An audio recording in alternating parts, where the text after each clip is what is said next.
Today, we're going to explore an intriguing topic. What are the differences between modern Turkish people and Turkic Central Asians?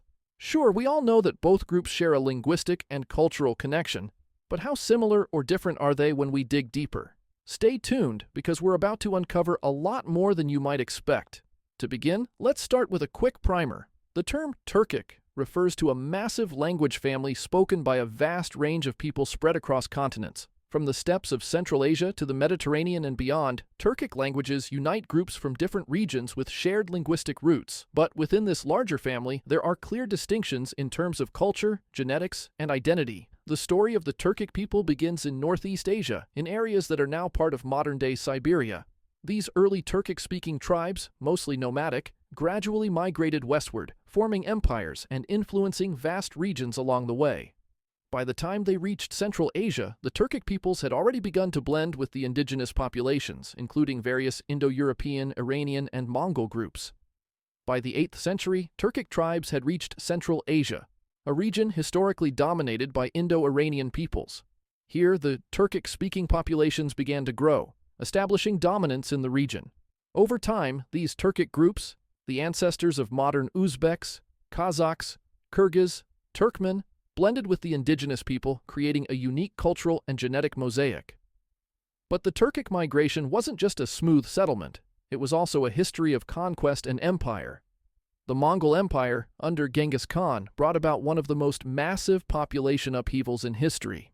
While the Mongols and Turkic people initially lived separate lives, over time, the lines between them blurred, especially as the Mongols themselves began adopting Turkic languages and cultures. One of the most obvious differences between modern Turkish people and their Central Asian counterparts is their appearance.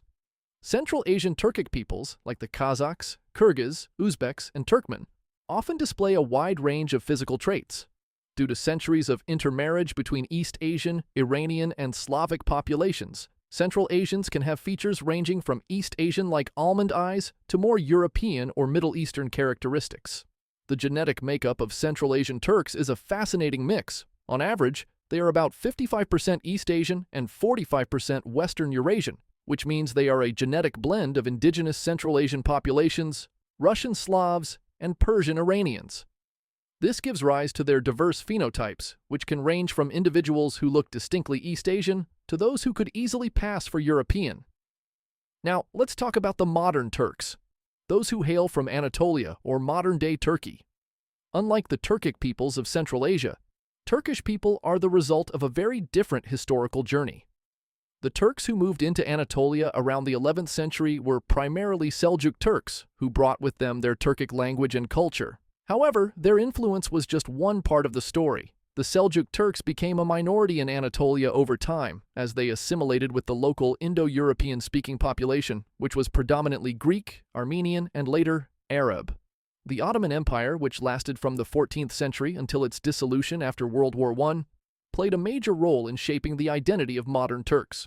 The Ottomans were a melting pot of various ethnic groups, and so modern-day Turks are more genetically and culturally diverse than their Central Asian cousins. The dominant traits are more Mediterranean in appearance, with lighter skin tones and a greater resemblance to their Middle Eastern and European neighbors. But what about their genetic makeup? Unlike Central Asians, the genetic heritage of modern Turks is primarily Western Eurasian, with influences from Greeks, Armenians, Arabs, and even Europeans. While there is still a Turkic linguistic and cultural heritage, the Turkic blood runs much thinner in Turkey than it does in Central Asia. Despite their distinct historical and cultural paths, both modern Turkish and Central Asian Turkic peoples share a common religion, Islam. But there are some interesting differences in how Islam has influenced these two groups. In Turkey, Islam was introduced gradually over centuries, particularly during the Seljuk and Ottoman periods. The Turks in Anatolia have a largely Sunni Muslim population, but there's also a significant minority of Alevis, who practice a form of Shia Islam. Central Asia, on the other hand, is almost entirely Sunni, with Islam having been brought to the region by Arab traders and conquerors around the 8th century.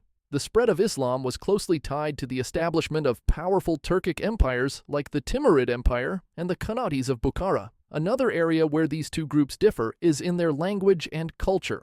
While both groups speak Turkic languages, the dialects and the cultural implications of those languages are quite different. Modern Turkish, spoken in Turkey, has undergone significant changes since its introduction to Anatolia. After the formation of the Turkish Republic in 1923, Mustafa Kemal Ataturk reformed the Turkish language, purging it of many Arabic and Persian influences. Today, Turkish is a more standardized language that's spoken not only in Turkey, but also in parts of the Balkans, Cyprus, and the Middle East. It's part of the Oghuz branch of Turkic languages. On the other hand, Central Asian Turkic languages like Kazakh, Uzbek, Turkmen, and Kyrgyz retain more traditional vocabulary and grammar, and they reflect the ancient dialects of the Turkic people who originally came from the steppes of Mongolia and Siberia. These languages are closer to the Proto-Turkic language that dates back over 1,000 years. Culturally, the people of Turkey identify as part of a larger Anatolian or Ottoman heritage. Many Central Asians, however, take great pride in their nomadic Turkic roots, which are reflected in their music, dance, and traditional dress. While the Turks of Anatolia might be more urbanized and modern in their outlook, Central Asians still retain much of their nomadic traditions, even though modernity is slowly influencing the younger generation. The rise and fall of the Turkic empires have left lasting legacies on both Turkish and Central Asian cultures. So, as we've seen today, while modern Turkish people and Central Asian Turkic peoples share a common linguistic and historical origin, their paths diverged centuries ago. The Turks of Anatolia are the result of centuries of blending with Middle Eastern and European populations, while the Central Asians maintain a closer connection to their Mongol and Siberian ancestors. What do you think about the differences between modern Turkish people and Central Asian Turkic peoples? Let me know your thoughts in the comments below, and don't forget to like and subscribe for more fascinating videos.